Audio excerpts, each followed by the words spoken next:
Assalamualaikum warahmatullahi wabarakatuh. Namo Buddhaya, Om Swastiastu, salam kebajikan, dan salam sejahtera untuk kita semua. Baik, kami dari kelompok 1 akan menjelaskan tentang sifat kimia air laut. Wow, oke. Pertama-tama, terima kasih untuk teman-teman yang udah ngeklik video ini dan yang terhormat Bapak Abdul Qadir Jailani selaku dosen pengantar ilmu perikanan. Oke, selanjutnya saya akan memperkenalkan nama-nama dari kelompok 1. Yang pertama ada Amanda Aulia Dewi Nabilah RA selaku moderator, yaitu saya sendiri. Yang kedua ada Alzarin Aderema Basuki selaku pembaca materi 2, Cynthia Dewi Rahmawati selaku pembaca materi 1, dan Yedija Putri Jovi Engko selaku pembaca materi 3. Dan untuk Instagram kami udah ada di bawah nama-nama kami. Jangan lupa di follow ya. Dan selanjutnya untuk Cynthia Dewi Rahmawati saya persilakan. Sifat kimia. Sifat kimia merupakan perubahan yang dialami suatu benda yang membentuk zat baru. Diperkirakan zat kimia di laut yang menyebabkan air laut asin berasal dari darat yang dibawa oleh sungai-sungai yang mengalir ke laut, baik itu dari pengikisan batu-batuan darat, dari tanah longsor, dari air hujan, atau dari gejala alam lainnya yang terbawa oleh air sungai ke laut. Sifat kimia air laut meliputi 1. Minyak bumi, 2. Surfaktan atau deterjen, 3. Merkuri, 4. Derajat keasaman, 5. Salinitas, 6. Oksigen, dan 7. Nutrien. Minyak bumi. Minyak bumi adalah senyawa hidrokarbon yang terdapat di dalam bumi yang terdiri dari gas, cair, dan padat. Minyak bumi berwarna hitam sampai coklat kehitam-hitaman dalam bentuk cair dan terdapat gas-gas yang melarut di dalamnya. Unsur kimia penyusun minyak bumi adalah 1.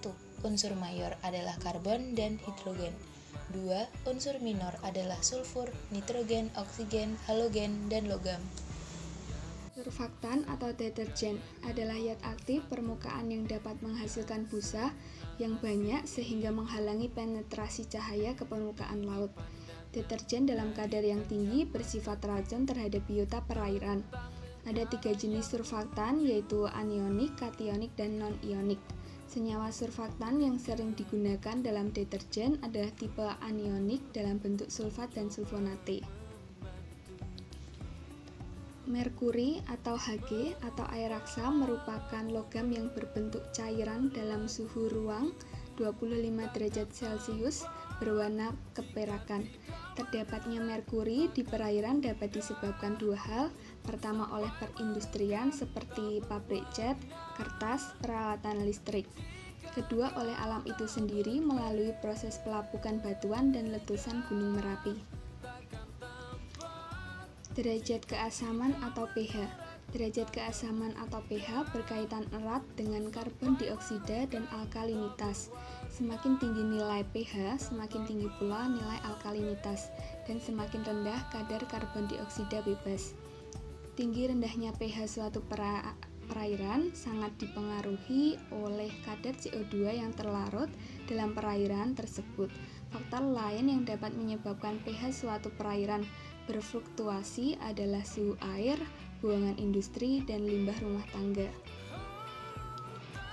Salinitas. Salinitas adalah derajat konsentrasi garam yang terlarut dalam air. Salinitas merupakan jumlah total material solid terlarut dalam 1 kg air saat seluruh karbon dikonversi menjadi oksida.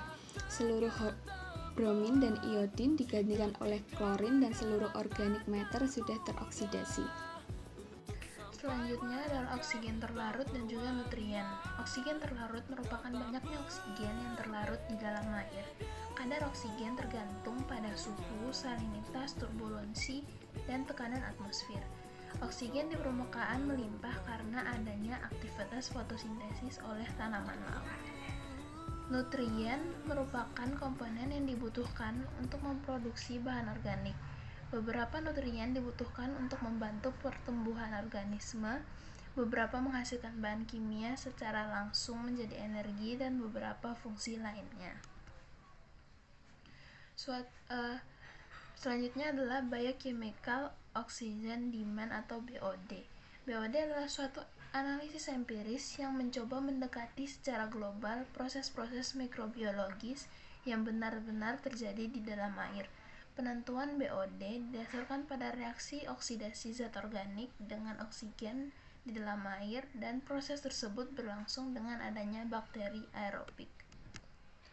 Selanjutnya adalah chemical oxygen demand atau COD atau bisa disebut dengan kebutuhan oksigen kimiawi.